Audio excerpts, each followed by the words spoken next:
નમસ્કાર. ક્યારે વિચાર્યું છે કે આપણા પૂર્વજો હજારો વર્ષો પહેલા કેવા ચિત્રો બનાવતા હશે? આજે આપણે એ જ સફર પર નીકળવાના છે, પથ્થરની ગુફાઓથી લઈને આધુનિક આર્ટ સ્કૂલ સુધી. ચાલો ભારતીય ચિત્રકલાની આ અદ્ભુત દુનિયામાં ડોકિયું કરીએ. તો સૌથી પહેલો સવાલ એ છે કે ભારતમાં 7000 વર્ષથી પણ જૂના ચિત્રો ક્યાં જોવા મળે છે? વિચારો. આનો જવાબ આપણને સીધા જ લઈ જશે આપણા ઇતિહાસના એ પાનાઓ પર જ્યાં બધું શરૂ થયું હતું. તો આપણી આ સફર કેવી રહેશે? આપણે શરૂ કરીશું પાષાણ યુગના શૈલચિત્રોથી, પછી જોઈશું ગુપ્તકાળનો સુવર્ણયુગ, મુગલ કાળમાં કલા કેવી રીતે ખીલી, અને છેલ્લે આધુનિક કલા શિક્ષણની શરૂઆત કેવી રીતે થઈ. બહુ મજા આવવાની છે. ચાલો આપણી ટાઈમ મશીનમાં બેસીને સીધા પહોંચી જઈએ પાષાણ યુગમાં. કલ્પના કરો એ સમયની જ્યારે કોઈ કેનવાસ નહોતું, પથ્થર જ કલાકારની દુનિયા હતો.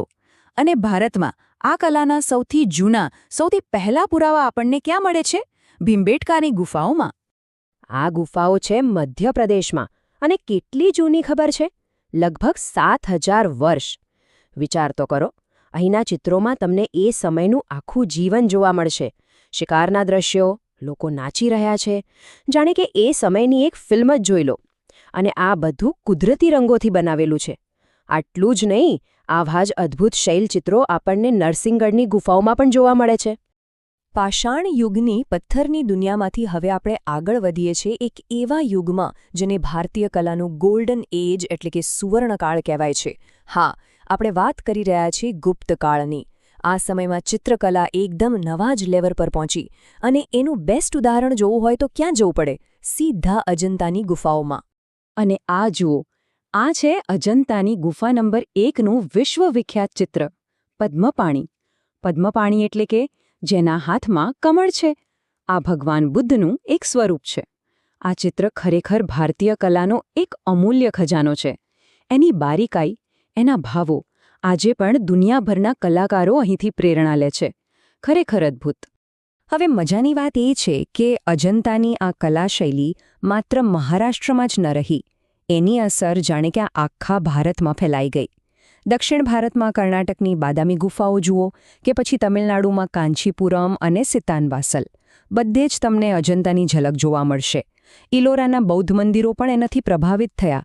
મતલબ કે એ સમયે અજંતા કલાનું એક મોટું હબ હતું એમ કહી શકાય. ચાલો હવે સમયમાં થોડા આગળ વધીએ અને પહોંચીએ મુઘલ કાળમાં. આ એક એવો સમય હતો જ્યારે કલાને રાજાઓ અને બાદશાહોનો જબરદસ્ત સપોર્ટ મળ્યો. અને જ્યારે આવું થાય ત્યારે કલાનો વિકાસ તો થવાનો જ. અહીંથી ભારતીય ચિત્રકલા એક નવો જ વળાંક લીધો. જુઓ, શરૂઆત તો બાબર, હુમાયું અને અકબરે કરી દીધી હતી. એમણે ચિત્રકલાનો પાયો નાખ્યો. પણ આ કલાને સાચા અર્થમાં શિખર પર પહોંચાડી જહાંગીરે.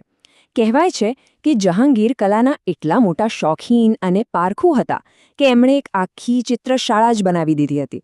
અને એમના જ સમયમાં મિનિએચર પેઇન્ટિંગ એટલે કે જે ઝીણામાં ઝીણી ડિટેલવાળા લઘુચિત્રો હોય છે, એનો જબરદસ્ત વિકાસ થયો.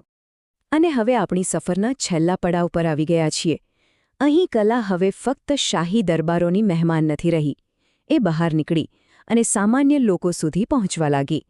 આધુનિક યુગમાં, અને ખાસ કરીને આપણે ગુજરાતની વાત કરીએ તો કલાનું ફોર્મલ એજ્યુકેશન શરૂ થયું. અને આ એક બહુ મોટું ક્રાંતિકારી પગલું હતું. તો આની શરૂઆત કેવી રીતે થઈ?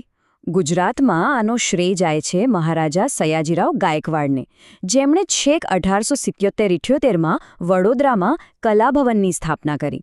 આ પાયો હતો. પછી વર્ષો વીત્યા અને 1951માં અમદાવાદમાં શેઠ CN વિદ્યાલયે કલાશાળા શરૂ કરી, જે ખાસ ચિત્ર શિક્ષકોને ટ્રેનિંગ આપવા માટે હતી. અને આ જ સંસ્થા 1960માં બની મહાકલા વિદ્યાલય. આ સંસ્થાઓએ જ ગુજરાતમાં કલા શિક્ષણનો મજબૂત પાયો નાખ્યો. તો આ હજારો વર્ષની સફર પછી એક વાત તો સાફ છે કે ભારતીય કલાની દુનિયાભરમાં એક અલગ જ ઓળખ છે, એક અલગ જ સ્થાન છે. એમાં જે વિવિધતા છે, જે સમૃદ્ધિ છે, એ એને ખરેખર ખાસ બનાવે છે. તો ભીમબેટકાના એ પથ્થરોથી શરૂ થયેલી કલાની આ યાત્રા આજે આધુનિક કેનવાસ અને ડિજિટલ સ્ક્રીન સુધી પહોંચી ગઈ છે. પણ હવે મોટો સવાલ એ છે કે આટલા ભવ્ય અને સમૃદ્ધ વારસા પછી ભારતીય કલાનું ભવિષ્ય કેવું હશે? આવનારી પેઢી આ વારસાને કઈ રીતે સાચવશે અને ક્યાં લઈ જશે? આ એક એવો સવાલ છે જેનો જવાબ આપણે સૌએ સાથે મળીને શોધવાનો છે.